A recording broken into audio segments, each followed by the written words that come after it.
Ici Sud Radio. Les Français parlent au français. Je n'aime pas la blanquette de veau. Je n'aime pas la blanquette de veau. Sud Radio Berkov dans tous ses états. Si vous dites ou si vous écrivez sur une banderole que 46 femmes auraient pu être épargnées si les OQTF, obligation de quitter le territoire français, avaient été appliquées en 2023, qu'est-ce que vous risquez ? On en parle tout de suite.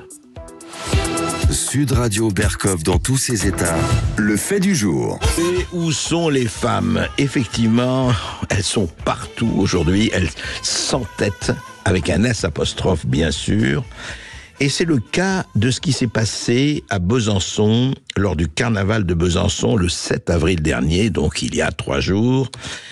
Et le collectif Némésis, que nous avons déjà reçu, ont brandi des pancartes, des membres du collectif. Alors, Alice Cordier, vous êtes présidente, je veux dire, directrice du collectif Némésis. D'abord, c'était quoi à Besançon, cette manifestation ? Pourquoi et pour quelle cause ? Alors nous, on s'est fait connaître en multipliant les happenings médiatiques. On s'est bien rendu compte que les médias ne voudraient pas forcément parler des causes que l'on défend. C'est-à-dire que nous, on est une association féministe, on libère la parole des femmes et on s'est rendu compte qu'il y avait parfois certaines choses qui étaient tues par les autres associations féministes, à savoir que dans certains cas de violence, il y a une surreprésentation des personnes étrangères dans les faits de violence. On ne dénonce pas que ça, mais ça en fait partie. Non, bien sûr. Parce que les violeurs ne sont pas tous étrangers, il faut le dire et le répéter. Hein. Évidemment. Ouais. Mais dans certains cas, notamment les viols de prédation dans la rue, c'est le cas. Et nous, notre objectif en tant qu'association, on travaille dessus depuis bientôt 5 ans, est de proposer des solutions telles que l'application des OQTF, puisqu'on retrouve dans les faits notamment de viol et d'agression sexuelle des personnes qui sont sous OQTF. Donc nous, on a décidé, c'est des sujets qui sont très tabous, notamment aujourd'hui dans les milieux féministes où règne une idéologie plutôt d'extrême gauche. On a décidé, nous, de faire parler ces causes-là, de porter la voix de ces femmes-là, et de se rendre à tout événement possible et imaginable, que ce soit au niveau local ou au niveau national. D'accord. Dès qu'il y a un événement, une fête, un carnaval, quoi que ce soit, vous vous joignez. Vous l'avez fait pour des manifestations féministes à Paris, on le sait, on en a parlé. À la Grande Braderie de Lille en septembre. Voilà. Bon, là, on est un peu les troubles-fêtes, certes, je l'entends, mais il y a une telle urgence et une telle lâcheté aussi des pouvoirs publics de pouvoir mettre en place de réelles solutions que nous, on a vraiment cette urgence qui nous motive à être présente partout. Et donc, notre antenne locale de Besançon a décidé, lors du carnaval de samedi, d'intervenir de façon très pacifique toujours. D'abord avec une banderole qui a été accrochée sur le chemin du trajet du carnaval. À l'hôtel de ville, non, près de l'hôtel de ville. Pas très loin de l'hôtel de ville, oui. Qui mettait en avant le fait que 46 femmes auraient pu être épargnées si les OQTF avaient été appliquées. 46 femmes, c'est un chiffre que l'on a trouvé en comptabilisant tous les faits divers qui ont donné lieu à une condamnation. Je pense que ce chiffre... 2023. En 2023, ce chiffre est largement sous la réalité. Mais en tout cas, nous, on a ce chiffre-là. Et ensuite, 2 de nos militantes ont remonté le carnaval en défilant, finalement, comme les autres, mais avec des pancartes. L'une était « Libérez-nous de l'immigration » quand ça se passe mal, évidemment, par rapport à l'histoire des OQTF. Et l'autre était « Les violeurs étrangers », expulsion des violeurs étrangers. C'est une demande que l'on fait. Attention, quand je dis expulsion des violeurs étrangers, on ne dit pas tous les étrangers sont des violeurs, on dit qu'on veut expulser les violeurs. Il faut quand même faire attention à ça, c'est la moindre des choses. Tout à fait. Alors on est d'accord, alors c'est intéressant parce qu'on va en parler avec la personne qui tenait cette pancarte, Yona. Bonjour Yona. Bonjour. Bonjour, vous êtes à nous, vous avez 19 ans, vous êtes l'antenne de Besançon. Alors qu'est-ce qui s'est passé pour vous ? Parce que vous avez fait 10 heures de garde à vue. Pourquoi ? À cause de cette pancarte ? Qu'est-ce qui s'est passé ? Racontez-nous. En fait, ce qui s'est passé, c'est que on est allé montrer ces pancartes qui étaient devant la tribune où se trouvait la maire de la ville. Oui. Et elle n'a pas vraiment apprécié qu'on vienne perturber son super carnaval, je pense, puisque dans la foulée, elle a tweeté sur le réseau social X, anciennement Twitter, que elle porterait plainte contre nous. Pour la ville, donc en gros la maire ELV de Besançon, Anne Vigneault, c'est bien ça, qui d'ailleurs qu'on va recevoir demain probablement, enfin elle a évidemment le droit de réponse, tout à fait. Alors qu'est-ce qui s'est passé ? Donc elle n'a pas apprécié, elle a posté un tweet, c'est ça ? Oui, c'est ça. Donc elle a dit qu'elle porterait plainte. Elle a fait aussi une conférence de presse donc le lendemain, donc c'est-à-dire le 8 avril. Oui. Et nous, on a vu dans plusieurs articles de presse que ça s'officialisait vraiment. On n'avait pas vraiment peur de cette plainte initialement parce que ça ne tenait pas vraiment, c'était incitation à la haine, il me semble. Et pour nous, ce n'en était pas, donc on ne s'inquiétait pas vraiment. Mais on a vu que le procureur avait officialisé la plainte, enfin qu'il y avait vraiment, que le procureur était rentré dans le jeu, on va dire, et que donc ça devenait vraiment sérieux. Et donc c'est la veille, avant-hier soir, que moi j'ai découvert que j'irais, pas que j'irais en garde à vue. Initialement, je pensais assister à une audition libre qui est.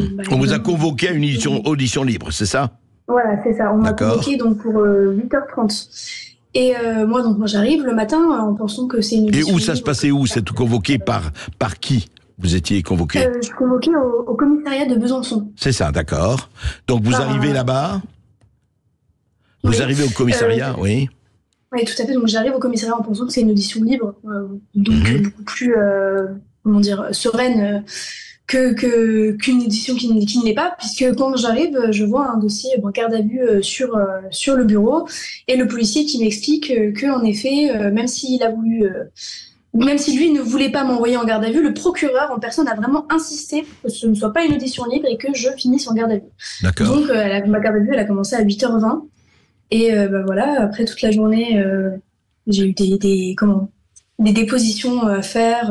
On m'a demandé ce qui s'était passé, pourquoi du comment, si j'incitais à la haine raciale. Évidemment, je répondais que non, ça n'avait aucun rapport. Et comme Alice vient de le dire, pour nous, violeurs étrangers dehors, ça ne veut pas du tout dire que tous les étrangers sont des violeurs, mais que ceux qui le sont ne devraient pas être sur le territoire français. Et voilà. Et de ce point de vue, je voudrais quand même citer quelque chose. En 2019, en novembre 2019, je le rappelle parce que c'est très important par rapport à ce qui se passe. Marlène Schiappa était à l'époque secrétaire d'État à l'égalité femmes-hommes. Eh bien, voilà ce qu'elle disait en novembre 2019 en réponse à une radio. Écoutez.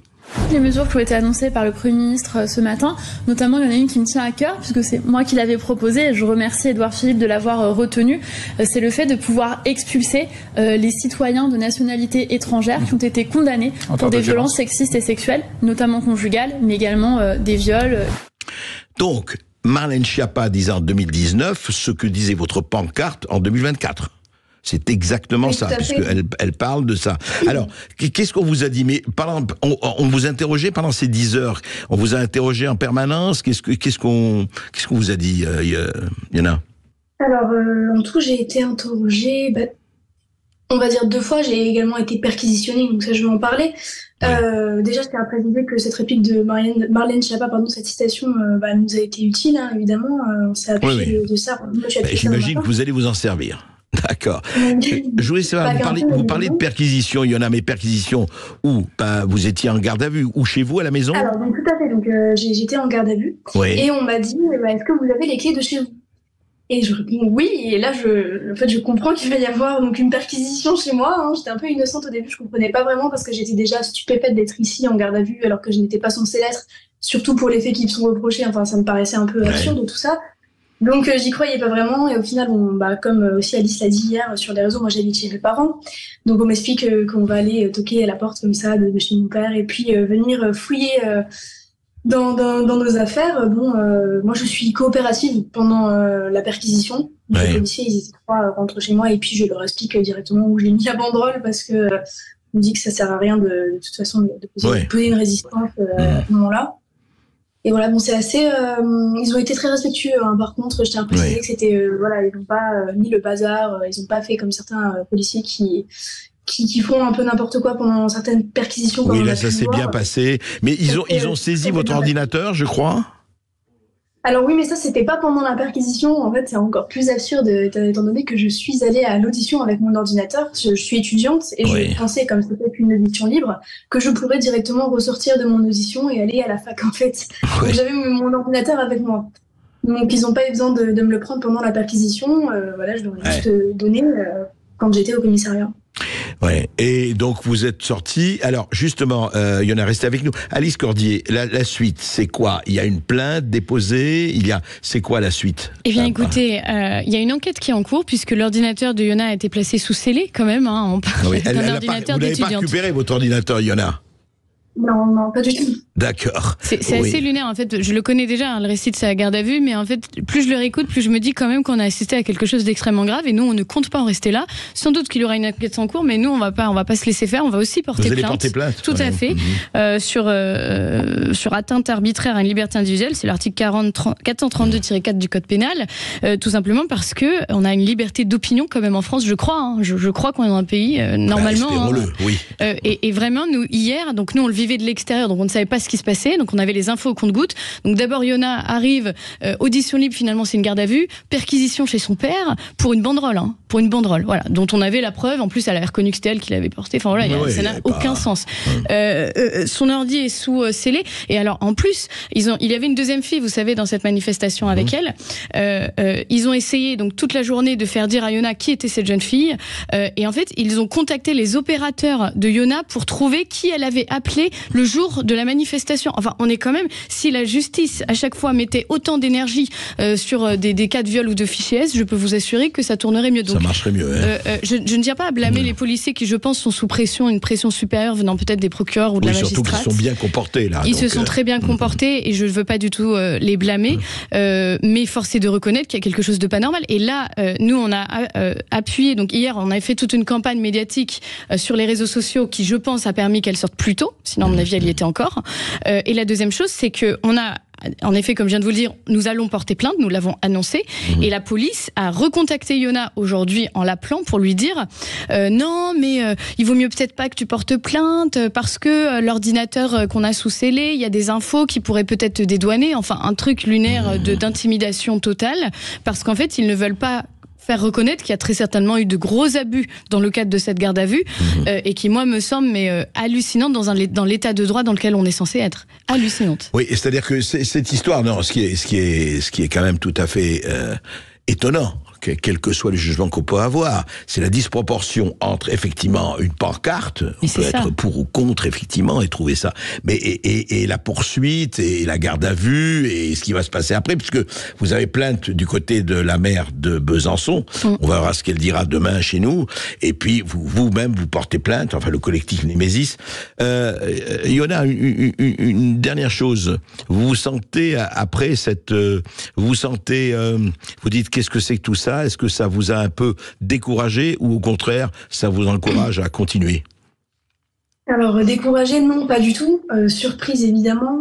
J'ai connu des journées plus agréables parce qu'une garde à vue, c'est pas un petit voyage. C'est pas une journée qui est agréable, évidemment, mais non, pas du tout. Et au contraire, comme l'a dit Alice dans un tweet, je me rappelle plus exactement de ces termes, mais moi, ça m'encourage en tout cas. Encore plus, je me dis que mon combat est encore plus légitime. Si on essaie comme ça de nous faire taire et si ça prend cette ampleur, c'est que c'est légitime.